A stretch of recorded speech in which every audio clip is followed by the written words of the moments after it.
Kalau untuk vaskes tingkat pertama itu dipilih nggak mesti sesuai KTP, Jadi misalnya di satu kartu keluarga itu ada 5 orang.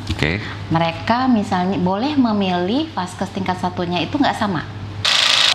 Untuk kasus yang emergensi gitu ya, untuk ketentuan emergensinya sendiri itu sudah dikeluarkan regulasinya oleh Kemenkes, ada daftar penyakitnya, itu bisa langsung datang ke rumah sakit. Dengan kita daftar lewat antrian online, peserta itu bisa yakin bahwa dia sudah terdaftar, sudah dapat nomor antrian. Jadi nggak perlu dari subuh atau sebelum subuh malah udah datang ke vaskes gitu. Peserta juga bisa tahu dia dapat nomor antrian berapa, di jam berapa, sehingga dia cukup datang 1 jam sebelum waktu layanan.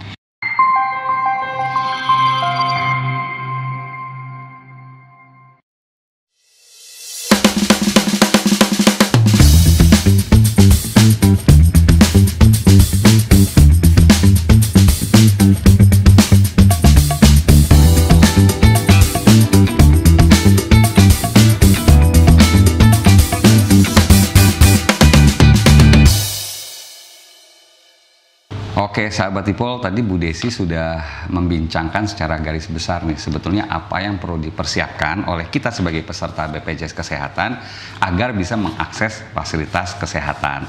Tapi nih Bu Desi, kalau ngomongin masalah alur nih, sebetulnya yang benar-benar secara rinci yang harus dilakukan oleh peserta itu apa sih Bu? Kan soalnya seperti saya nih Bu, saya ber-KTP misalkan di Bekasi, saya punya rumah di Depok. Itu kan kayaknya kalau orang awam agak ribet nih gitu, harus ke vaskes pertama dulu atau bagaimana. Nah ini langkah-langkahnya secara rinci seperti apa Bu? Ya, jadi kalau untuk vaskes tingkat pertama itu dipilih nggak mesti sesuai KTP, Jadi misalnya di satu kartu keluarga itu ada 5 orang.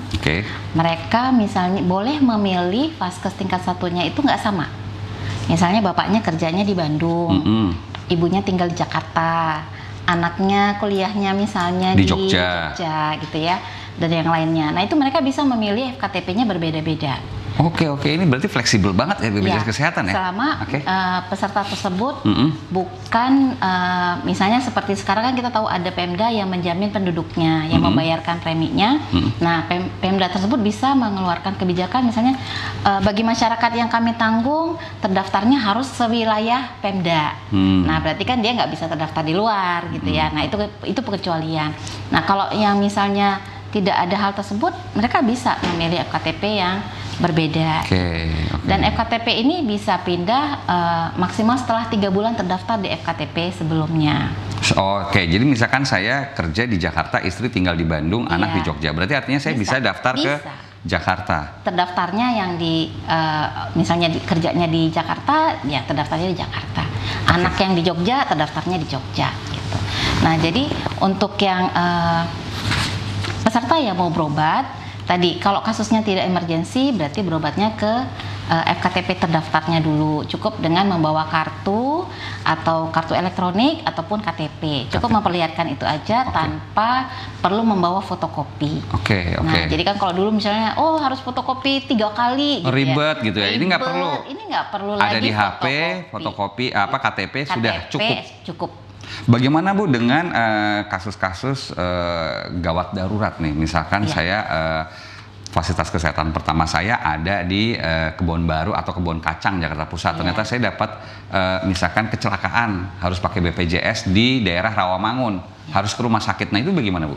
Jadi kalau untuk kasus yang emergensi gitu ya, untuk ketentuan emergensinya sendiri itu sudah dikeluarkan regulasinya oleh Kemenkes, ada daftar penyakitnya, itu bisa langsung datang ke rumah sakit tanpa perlu melihat terdaftarnya di mana, KTP-nya di mana.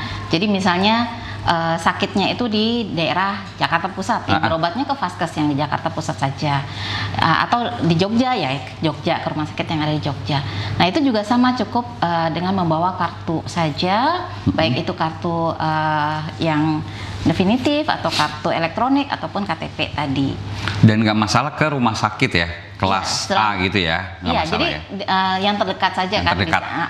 Jadi selama kasusnya emang emergensi, dinyatakan oleh dokter yang itu emergensi, itu bisa masuk dalam jaminan kita. Kalau untuk kaitannya nggak dengan emergency Bu? Artinya kita memang ingin kontrol kesehatan gitu ya, misalkan batuk pilek biasa gitu. Tadi kan berarti cuma menyiapkan KTP saja ya Bu ya? Kira-kira apalagi sih Bu yang perlu dipersiapkan gitu? Atau cuma KTP saja cukup? Kalau untuk dibawa berobat cukup KTP saja, sama itu yang perlu dipastikan bahwa kepesertaannya itu benar aktif atau tidak. Oke. Nah, cara ngeceknya di mana tuh? Nah, itu yang saya tunggu itu yang penting ya. Oke. Saya tunggu ditanya. Gimana caranya memastikan kita itu aktif atau tidak? Yang pertama bisa dengan download aplikasi Mobile JKN. Kan setiap orang sekarang pasti insya Allah punya HP gitu ya. Betul. Jadi bisa download di HP-nya. Kemudian nanti bisa lihat di situ akan tertera kita jenis kepesertaannya apa, terdaftarnya di FKTP mana, aktif atau tidak. Nah, kalau misalnya kita tidak aktif, kita kan bisa melihat kenapa kita tidak aktifnya. Apakah memang kita sudah keluar dari tempat kerja, atau untuk anak ada yang umurnya di atas 21 tahun, atau dia sudah bekerja sehingga harus pindah penjaminan gitu ya. Nah, di situ bisa dilihat sehingga dia bisa kembali mengaktifkan kartunya, apakah dengan pindah jenis kepesertaan atau mendaftar kembali gitu. Oke, jadi semua ada di HP dan bisa. Itu jadi sahabat Ipol nggak boleh ya namanya nunggak itu juga ya Bu ya. Itu bakalan bisa macet juga nanti ya. Iya, jadi kan pelayanan kesehatan ini pasti kita untuk membayar fasilitas kesehatannya memerlukan biaya ya, di mana biaya itu kita dapatkan dari premi yang dikumpulkan oleh peserta. Nah, supaya kita bisa terus membayar vaskes kita, terus dan aktif mendapatkan layanan kesehatan, iurannya bisa terus berjalan gitu ya. Dan pelayanan yang diberikan kepada peserta tidak terputus, kita harapkan memang peserta rutin dan wajib untuk membayar iurannya gitu. Nah, apabila memang peserta selama ini mungkin ada terkendala atau ada iuran yang tertunggak, itu sekarang kita punya fasilitas untuk mereka bisa menyicil. Namanya apa gitu. tuh Bu? Nama aplikasinya Rehab. Kayaknya sahabat Ipol harus lihat nih ya podcast kita sebelumnya karena sudah dibahas juga nih ya tentang Rehab ya. Tentang Rehab. Nah, jadi mereka bisa menyicil sehingga nantinya bisa aktif kembali kartunya. Oke, jadi yang pertama syarat wajibnya iuran harus tetap berjalan terus biar aktif. Kemudian harus download aplikasi JKN tadi ya Bu ya. Karena banyak banget faedahnya, fungsinya ya. Di situ peserta tidak perlu bawa kartu kalau mau berobat gitu, bisa tahu kartunya aktif atau tidak, bisa lihat info vaskes BPJS itu ada di mana saja gitu. Kemudian di situ juga bisa melihat riwayat pelayanan kesehatan, kemudian bisa juga mendaftarkan antrian online. Antrian online. Wah, jadi kita nggak perlu lagi sampai subuh-subuh datang ambil antrian dengan JKN Mobile ini bisa. Jadi dengan kita daftar lewat antrian online, peserta itu bisa yakin bahwa dia sudah terdaftar, sudah dapat nomor antrian. Jadi nggak perlu dari subuh atau sebelum subuh malah udah datang ke vaskes gitu. Kemudian peserta juga bisa tahu dia dapat nomor antrian berapa, di jam berapa, sehingga dia cukup datang 1 jam sebelum waktu layanan. Jadi kan nggak menumpuk di rumah sakit gitu, peserta juga nggak nunggu lama. Kalau misalnya peserta pun kerja, peserta nggak perlu cuti. Dia cukup izin sebentar, selesai berobat dia bisa balik lagi. Jadi efektif di masalah uang, tenaga, waktu. Iya, betul. Aduh, ini sahabat Ipol ya, JKN Mobile harus di-download ya. Oke Bu, kalau dulu kita pernah sering lihat pasien ke rumah sakit itu sudah dengan tumpukan dokumen-dokumen ya, surat-surat gitu, fotokopi. Kalau sekarang masih ada nggak sih Bu kayak gitu Bu? Iya, sekarang kan kita udah bilang paperless ya, no kopi, teh aja. Nggak ada fotokopian lagi, pokoknya nggak ribet. Iya. Nggak ribet. Oke Bu, kemudian bagaimana sih Bu proses rujukannya ini berjalan Bu? Apakah pasien bisa memilih rumah sakit sendiri? Iya. Jadi untuk pelayanan kesehatan ini kita memang ada kebijakan bahwa sekarang rujukan itu adalah rujukan berjenjang berdasarkan kompetensi. Nah, jadi kalau misalnya pasien memang sudah tidak bisa ditangani di FKTP, maka dokter di FKTP akan memberikan rujukan secara berjenjang ke fasilitas selanjutnya. Nah, kalau misalnya memang di jenjang selanjutnya itu tidak ada kompetensi tersebut, pasien bisa dikirim ke jenjang berikutnya. Jadi kan rumah sakit itu ada tipe-tipenya, mulai dari tipe D, C, B, A, dan khusus gitu. Nah, jadi kalau misalnya ada di jenjang yang C, maka akan dikirim ke C dulu. Gitu. Jadi kita nggak bisa sembarangan memilih ya. Saya langganan dokternya di rumah sakit bisa juga. Jadi kalau misalnya tipe C itu kan kita misalnya kayak di Jakarta Utara ini ada beberapa rumah sakit di wilayah tersebut. Betul. Bisa.